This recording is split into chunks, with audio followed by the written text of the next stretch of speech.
Morning বন্ধু বান্ধৱীসকল আৰু এই দিনটোৱে মই সদায় ভিডিঅ' দিব পাৰি থকা নাই আৰু এতিয়া যিহেতু ৰাতিপুৱা মই গোঁসাই সেৱা চেৱা কৰি চাহ তাহ খাই পেলাই মাক লৈ পেলাই ডক্টৰ মানে আল্ট্ৰাচাউণ্ড কৰাবলৈ আহিছোঁ। কালি মই মাক ডক্টৰ দেখালোঁ আৰু আল্ট্ৰাচাউণ্ড লিখিছে, ব্লাড পৰীক্ষা লিখিছে, সেইখিনি কৰাই নিওঁ বুলি আহিছোঁ। আৰু ৰাতিপুৱা এতিয়া বেছি টাইম হোৱা নাই, 8:30 বাজিছে, মাৰ্কেট খোলাই নাই, এটা দুটা দোকান খুলিছে আৰু যি গৰম পৰিছে নহয়, কিছুমানে সোনকালেই খুলি দিছে। আৰু আমি এনেকৈ আহি গ'লোঁ, আহি পেলাই এতিয়া আমি যাম কামাখ্যা লেবত যাম, তাত গৈ পেলাই এইখিনি কামখিনি কৰাম। আৰু এতিয়া মাক এয়া ব্লাড লৈ আছে আৰু মায়ে মানে আজি ইমান বয়স হৈ গ'ল, সঁচা কথা, মায়ে কোনো আল্ট্ৰাচাউণ্ড কৰি পোৱা নাই আৰু এনেকৈ ব্লাড পৰীক্ষা মানে ব্লাড দি পোৱা নাই পৰীক্ষাৰ কাৰণে, একো মানে হোৱা নাছিলে, খালি এনেই জ্বৰ চৰ্দি কাহ সেইবিলাক হয় আৰু ইমান বেছি বেমাৰ নহয় দেই মাৰ। আৰু মানে মাৰ মানে পায়খানাটো অলপ বেছি হৈ আছে, দুদিন পিছে পিছে অলপ পাতলা টাইপৰ পায়খানা হয়, সেইটো কাৰণে মানে মাক মানে মই ভাবিছোঁ চেকআপ কৰাই দিওঁ। আৰু মায়ে মানে যাবগৈ কেইদিনমানৰ পিছত আৰু যিহেতু আমাৰ দাদাও নাই ঘৰত আৰু মা অকলে থাকে, সেইটো কাৰণে মোৰ এটা চিন্তা হৈ থাকে, ভাবিছোঁ আহিছে যেতিয়া মই এইখিনি কৰাই পেলাই পঠিয়াই দিওঁ। আৰু মানুহজনেও ক'লে যে এইখিনি কৰাই পেলাই আমি পঠিয়াই দিওঁ, তেতিয়া টেনশ্যনটো দূৰ হৈ থাকিব। আৰু এতিয়া মা সোমাইছে আল্ট্ৰাচাউণ্ড কৰিবলৈ, মায়ে মোক সুধিছে যে আল্ট্ৰাচাউণ্ডটো কেনেকৈ কৰে, মায়ে নাজানে, মানে একেবাৰে নাজানে।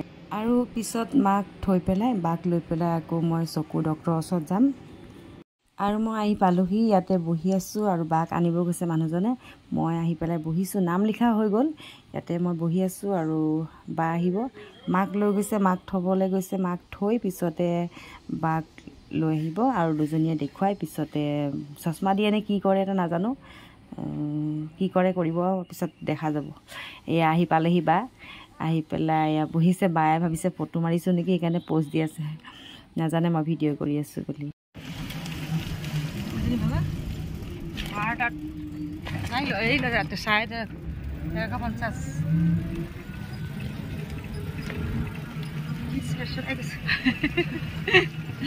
ইমান গৰম দিছে, পুৰা একদম জুই দি ভৰি হাত পুৰি গৈ আছে,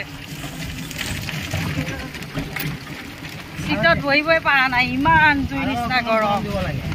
এয়া এতিয়া আমি ডক্টৰ দেখুৱাই আহি পেলাই ভাত পানী খাই মুখখনৰ অৱস্থা চালি, লিপষ্টিকটো মোহাৰিছিলোঁ যে নগ'ল, এয়া লাগে চাইডতে। আৰু আমি এতিয়া গৰমত থাকিব নোৱাৰি, এতিয়া পকাত শুই আছোঁ, এইফালে বায়ে কৰি আছে,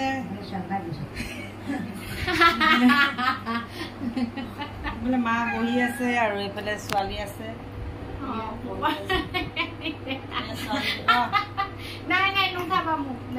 ছোৱালী বহি আছে। কি কৰিম আৰু, ফ্ৰিজটো ভাবিছোঁ অকণ খুলি লওঁ, এয়া ফ্ৰিজটো আকৌ খোলা আছে, অকণ হাৱা লৈ আছে,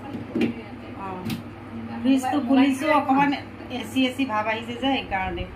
আপোনালোকে কি কৰিছে বাৰু কমেণ্ট কৰি জনাবচোন। আজি গৰমত সেইদিনাখন বৰফ লগাইছিলোঁ গোটেই গায়ে চাই, আজি ফ্ৰিজ খুলি পেলাই এয়া শুই আছোঁ পকাত, একদম মজা লাগি আছে। আৰু আমাৰ বাক চশমা দিছে, চকু এটা দি পেলাই পানী পৰি থাকে, আৰু চশমাটো দিছে কিয়, সৰু বস্তু বায়ে নেদেখে, মানে যেনেকৈ চাউল বাচিবলৈ হ'লে নেদেখে এনেকৈ, আৰু তাতে চাদৰ মেখেলা বয় যে, সেইটো কাৰণে ফুল চুল বাচিব অসুবিধা হয়, সেইকাৰণে চশমা দি দিছে। আৰু চশমাটো লৈ যাওঁ বুলি আহিলোঁ, এতিয়া যিহেতু সন্ধিয়া আহিছোঁ, আমি ঘৰত গৈ জিৰাই চিৰাই পিছত আহিছোঁ, আৰু আজিলৈ আহিছোঁ, পুনৰ লগ পাম, বাই বাই।